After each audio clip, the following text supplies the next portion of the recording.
For years, I prayed for financial breakthroughs, but nothing really changed until I found out this secret that I'm going to be sharing with you. When the pandemic hit and everything had become gloomy, businesses were stuck, everything looked to be stuck, I found myself in a situation where things were not really going well for me. Business had to close for a moment. There were other stuff that were going on at the same time personally that were really being a drain on me. And apart from that, I had to take care of a couple of other people who, as a result of the pandemic, needed help. Now, this became a lot of pressure for me until I remembered that someone had given me a book in which Harv Eker had said that everybody has a financial blueprint, and irrespective of circumstances, everyone is going to get results according to their financial blueprint.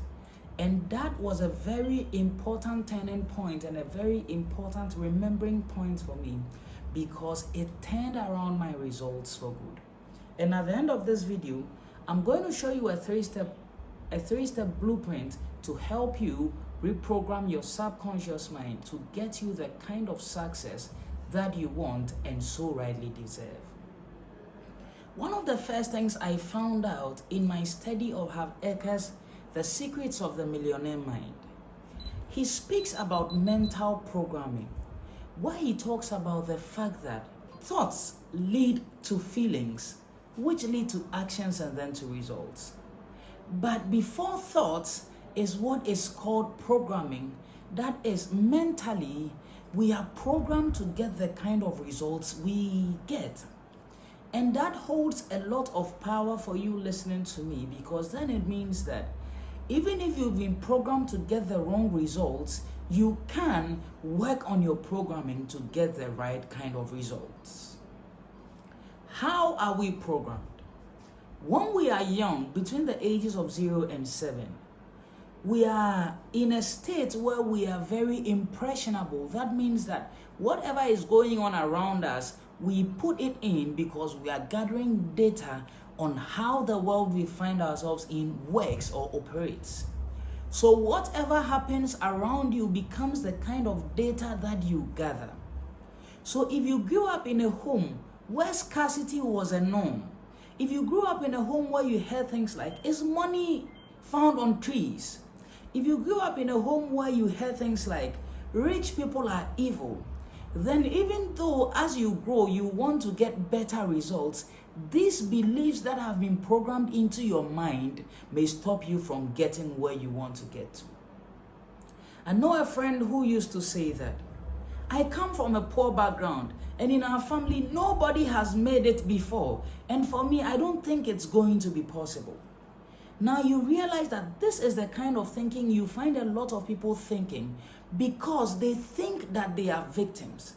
And though it's not their fault necessarily, they have been programmed to look at life as a victim, where the things that happen to them are responsible to the outcome of their life. But by the end of this video, I want you to come from the point of being a victim to come to the place where you are able to take charge of your life and create the kind of results that you want. Mental programming. Whatever is going on around you, the habitual mental patterns of your parents, the school you went to, your influential figures that you dealt with over time when you were young, imprinted an idea of the model of the world or how things work into your mind, which may not necessarily be so. And if that is not looked at, it would mean that a lot of your results would be gotten because of the programming of others who, get this, may not necessarily may have known the right way to program you, or may not even have understood that they were programming you. And that's where it becomes very important to take charge of your programming or your subconscious conditioning so that you can become a master of your own results. The first thing you are going to do is that you want to take a look at your life, take a look at where you are and where you want to be going. And one thing you want to ask yourself is, What kind of belief am I holding on to that is holding me back from getting where I want to get? Some of the times, it may be just a common misconception as easy as, because of the system, there is no employment. And as reasonable as that may be, it is only one way to look at the world.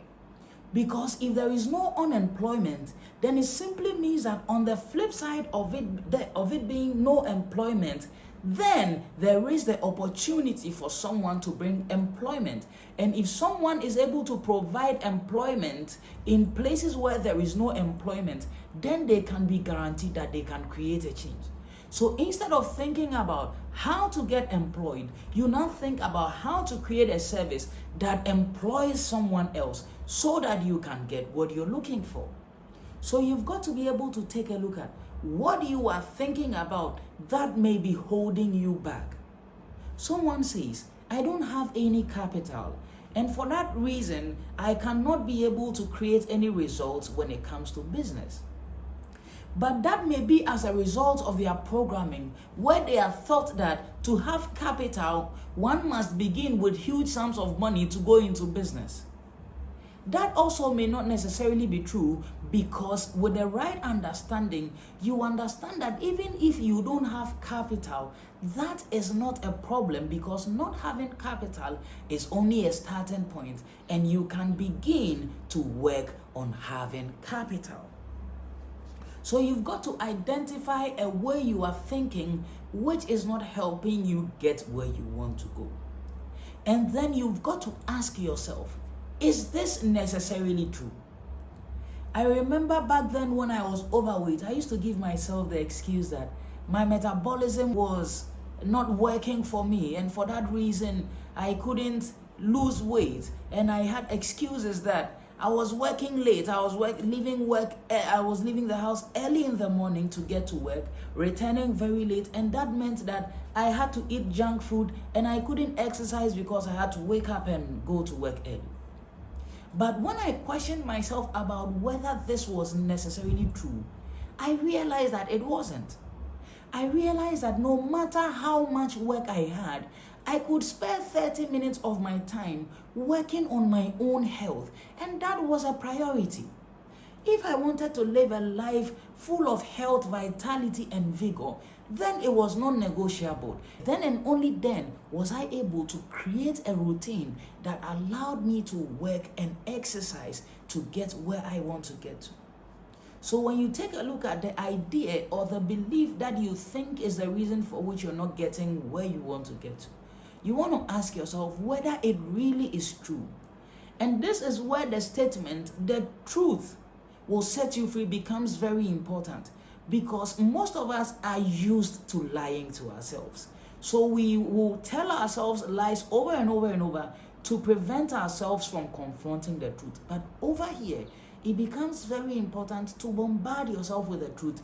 Look at the truth square in the eye and understand that what you are thinking is the cause of your woes may not necessarily be so.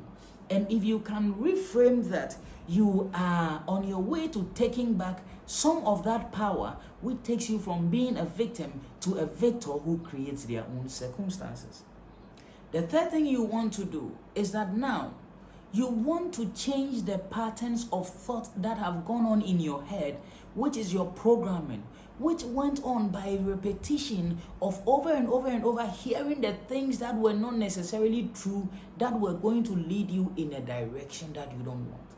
So after you recognize that what you are saying is not true, then you have got to craft a powerful statement that you will now reprogram your mind with, that causes you to get better action, understanding that your thoughts will lead you to your feelings, which will lead you to your actions, and then to your results, which means that your programming and your thinking are very essential. So you've got to reprogram yourself when you recognize the error that you've been programmed into. And how do you do that? If you've been programmed to think that money is hard to come by, you can now change that idea or that thought to, I can earn as much money as I want if I can figure out how to create a service that is valuable. If you have a thought that says that I am not able, or I am lazy, I can't do the exercise or the workout, you can reframe that to I have the ability to start working on my health by doing the bare minimum and picking up from there. So whatever challenging thought you are battling with that is not helping you get where you want to get to, you now want to reframe it into a thought that now moves you toward where you want to go. Instead of thinking money is evil, you can think money is a neutral resource that can be used for good or evil. And I will learn how to use money in good ways so that I use money to further my cause instead of using it to degenerate myself. When you've done this, one very important thing I learned from Bob Proctor is the power of visualization. Bob Proctor and Dr. Murphy teach that when you have an idea of something that you want to become, you have to consciously repeat it to yourself over and over and over and over. Bob Proctor advocates that you pick a sheet of paper and write down your goal statement as if it has already happened. So you could write, I am so happy and grateful that I currently weigh so and so pounds, even though you look overweight. And as you consistently read that to yourself or say that to yourself over and over and over, you begin to imagine yourself fit, doing what you will be doing if you were fit as you would want. As you think about those things, let the feeling of your ability to do it, even though it's in your imagination, let that feeling saturate you. Think about this. Just think about, what if $10,000 were deposited into your account right now? How would it feel to pick up your mobile device to check your bank account and recognize that a $10,000 deposit has been made right now into your account? How does it feel receiving those sums of money? Now you spend time thinking about those things with feeling and letting them become a part of the way you think. And this means that if you have to write on a card and read this over and over and over and over for 30 days so that it becomes imprinted in your subconscious mind, you do that. And that is one powerful way to create change. You have got to affirm this new identity that you want over and over and over and over until it becomes a mental program in your mind, which now leads you to think in a certain way, to feel in a certain way, to act in a certain way, and to get the kind of results that you're looking for. If you can do this, then you can be assured that you can set yourself on a new trajectory that helps you create a new life of freedom.